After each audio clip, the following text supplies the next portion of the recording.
Welcome to MLTS116 Module G.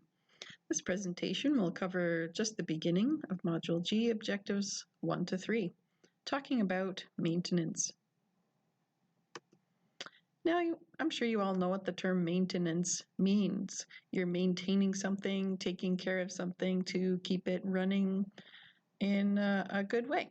So think about a car. What are some of the things you can do to maintain a car? Things like a tune-up, where maybe you'd replace some filters or some spark plugs, replace certain parts regularly.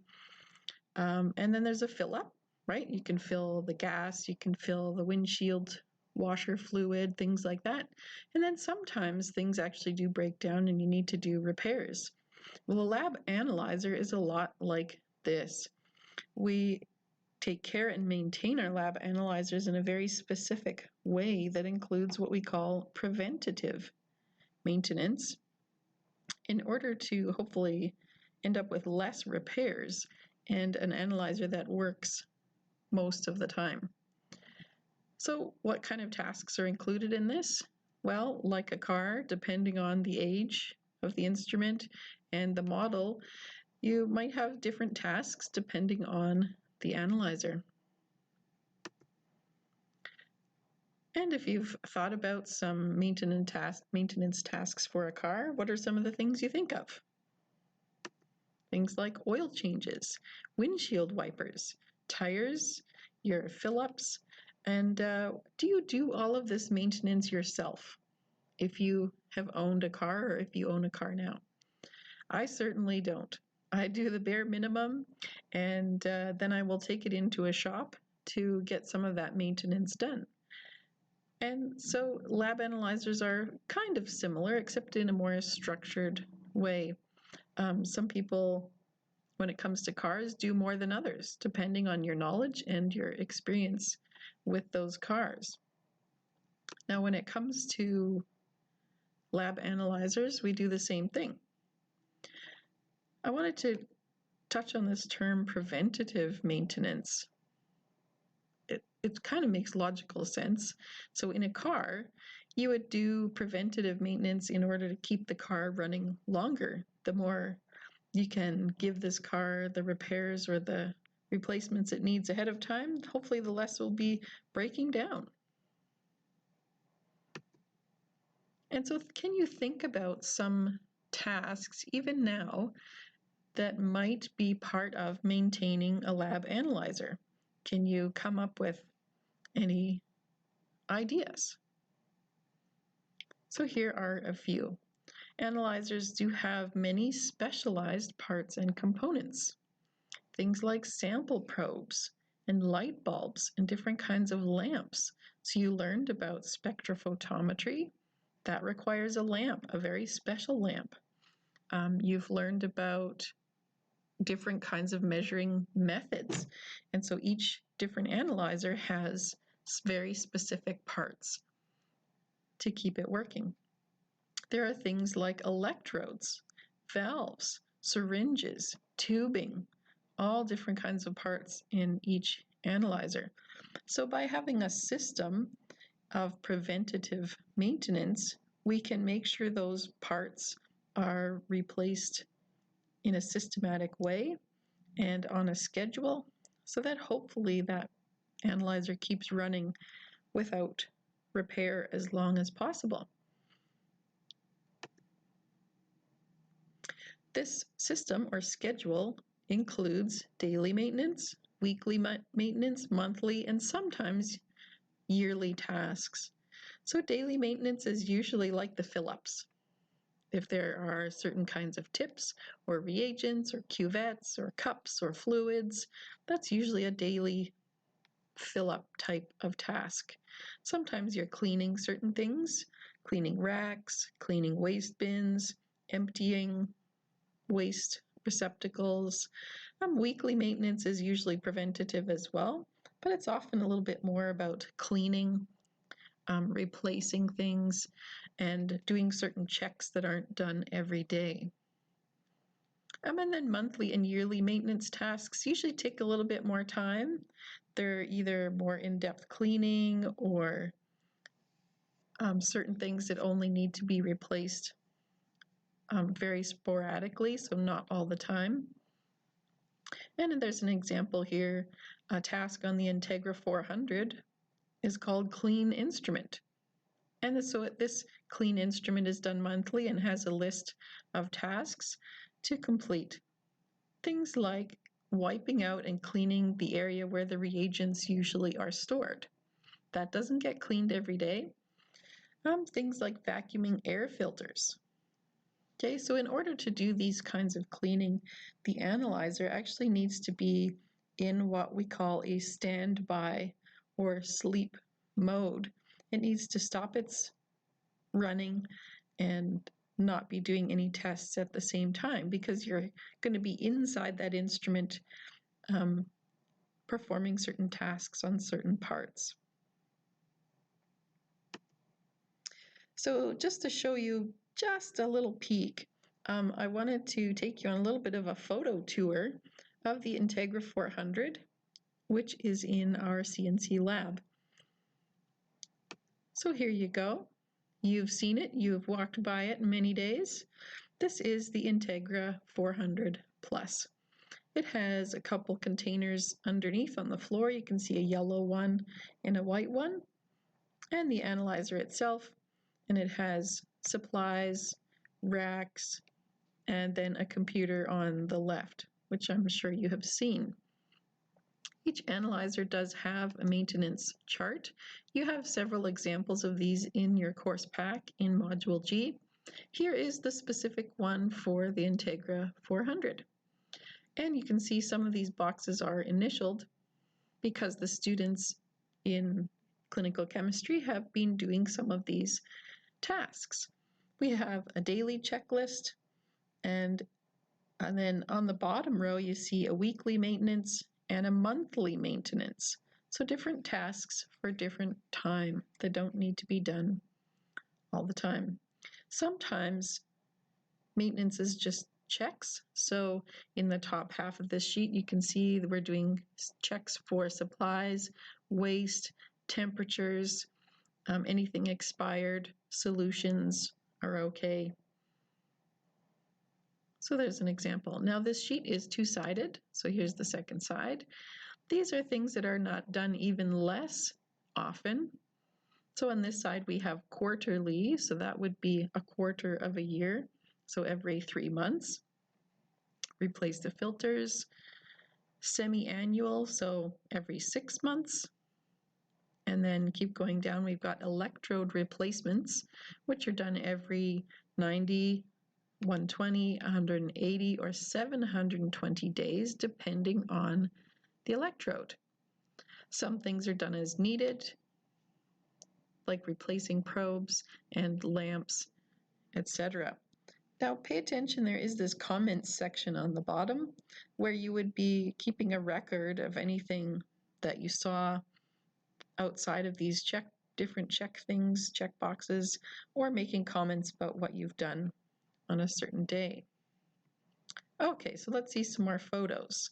So underneath that analyzer you saw a yellow bin. This yellow one is the waste receptacle, so the liquid waste. It is biohazard fluid and needs to be disposed of properly.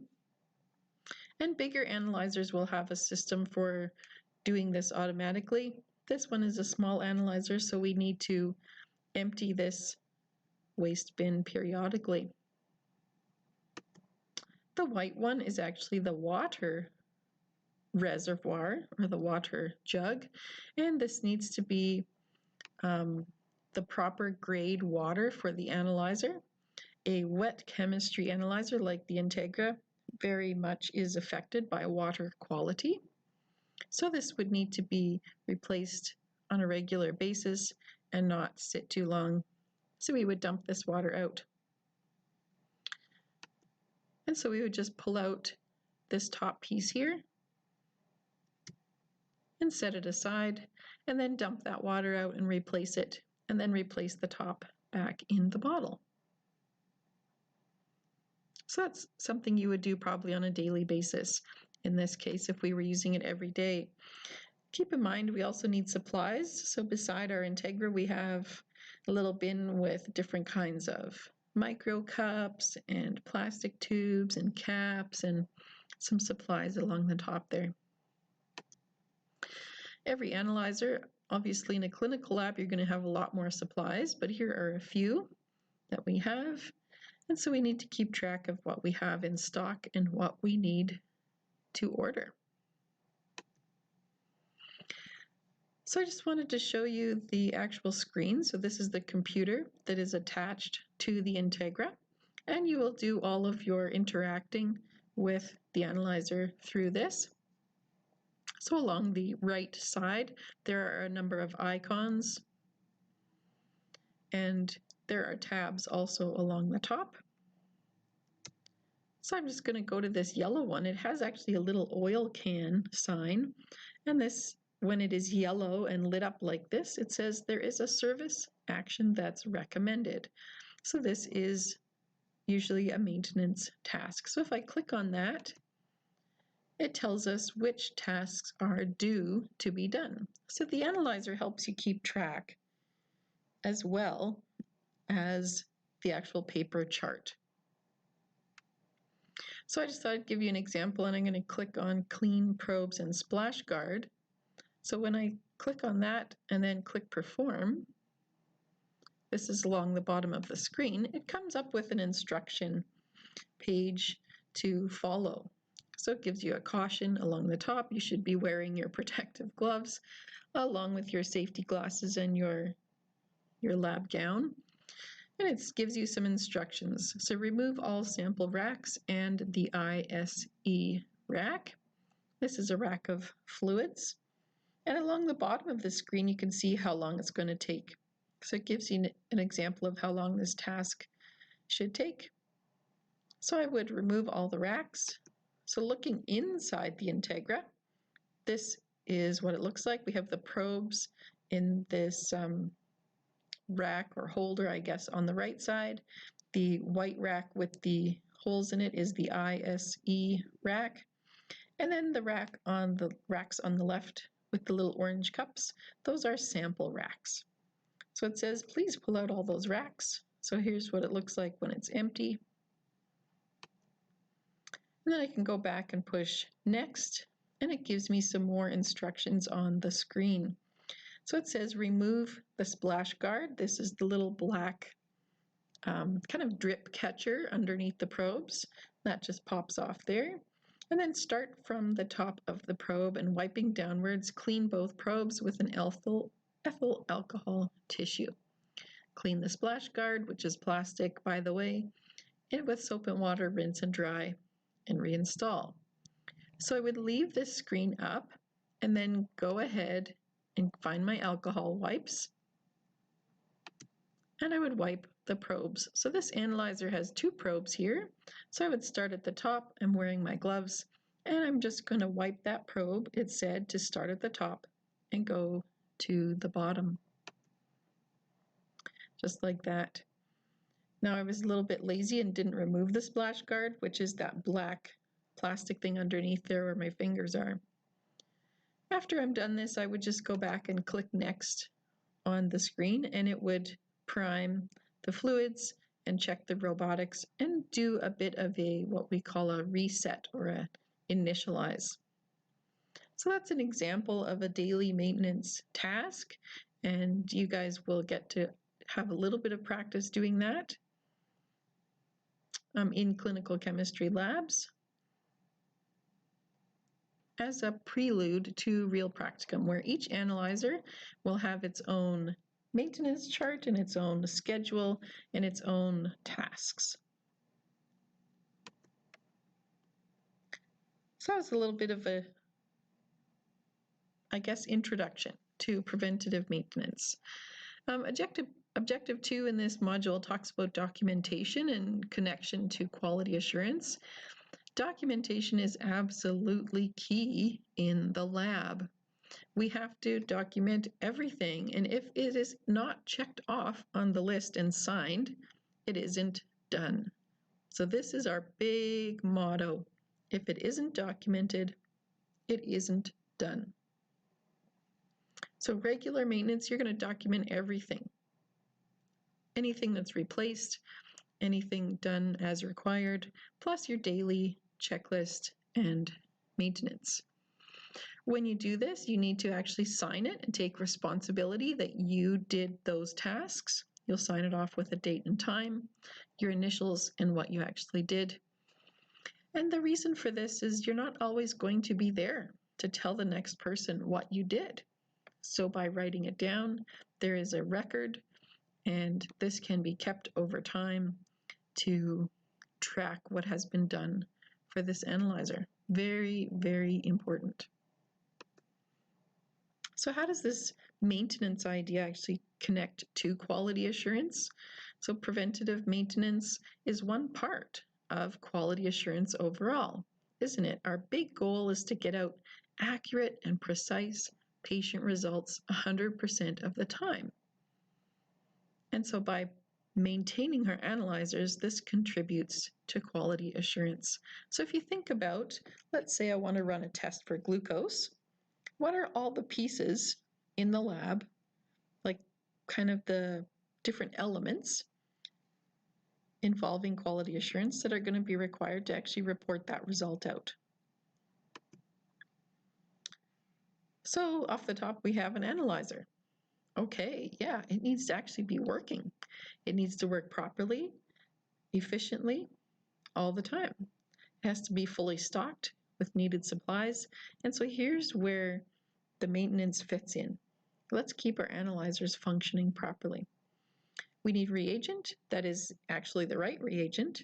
It is in date and not expired, with enough volume to also run possibly calibration and for sure quality control tests. We actually have to have the samples to run calibration and QC.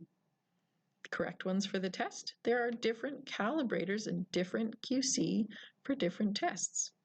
So we have to have the correct ones. Our QC material that we're using needs to be validated. We have to have the known ranges and all those Westgard rules that we're going to follow. So that has to do with our QC being validated for use. We need a good sample. It has to be collected properly in the correct container, processed in a timely manner, and processed in a correct manner as well, which usually, at least for glucose, means spinning that tube, which means you also need a centrifuge that is also functioning properly and validated. We also need a few routine lab supplies, maybe like pipettes or sample cups, those kinds of things. And then another big factor, of course, is you. We need you, the human resource, the qualified technologist working in a safe environment, including the proper personal protective equipment, which we're hearing a lot about these days. So all of these pieces go together to produce that accurate patient result. And the last objective here is number 3, material management. So as in the previous slide, we actually need reagents and quality control materials and calibrators and supplies and personal protective equipment. All of those elements are very important to keep the lab running smoothly, to be able to report out those results. So an inventory system is part of quality assurance too. And you as technologists will have a role in maintaining this inventory system. So a department manager might be responsible for planning the orders and actually doing the orders, or they may delegate staff in a department to do this. Some of you might have had experience with this in a previous job and understand about inventory management. Generally, you need to use your oldest stock first, right? You don't want to waste some of your stock that's getting old in the back of the fridge. No, you want to use up the old stuff first. So those kinds of general ideas apply to the lab as well. Plus, it's a team, right? So every staff member needs to do their part. These kinds of things, the kinds of tasks you might do as a tech, may include unpacking and putting reagents in the proper storage area, whether that's frozen, in the fridge, at room temperature. These are things you will have to pay attention to. If you're the one unpacking that reagent and you leave the shipment on the counter when it should go in the fridge, guess what? You could be responsible for the wastage or the wasting of hundreds of dollars of reagent. That wouldn't be a good thing. Something else connected to this is some of our daily maintenance checks actually are kind of general lab duties, like checking temperatures. Seems like a minor thing, but it's really important to check temperatures regularly of all our storage equipment. This includes fridges and freezers and things like that. I have actually seen a whole fridge full of reagents be unusable because the fridge malfunctioned and nobody had actually checked the temperature for several days, and so the reagent was unusable. Very sad situation. As part of inventory control, you should have a role in keeping track of that system, working with the system that each lab uses for tracking reagent levels and stock levels. And so you should communicate when a reagent is low, depending on what system they use.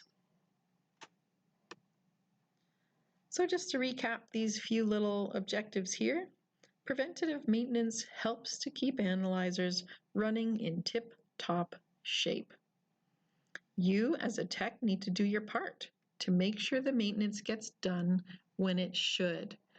And I want you to think about if you have a really busy shift or something happens or you just don't feel like doing it that day, guess what? The maintenance still needs to get done somehow. So be a good team member and do your part for maintenance. Document everything. If it isn't documented, it isn't done. Remember that motto. Quality assurance includes things like maintenance and everything else that supports the ability to get a good result reported. Material management is important. An inventory system only works when everyone does their part. Techs have actually a lot of responsibility to keep the lab as a whole running smoothly and efficiently. So again, be a good team player. What you do every day contributes to the quality of patient results that leave your lab. Even the small tasks make a difference. Maintenance and cleaning might seem like trivial things, but they're actually an essential part of quality assurance in the lab. So remember this a year and a half, 2 years, 5 years from now, to be a good team member, keep your lab analyzers running smoothly, and do your part. And that's the end of this presentation.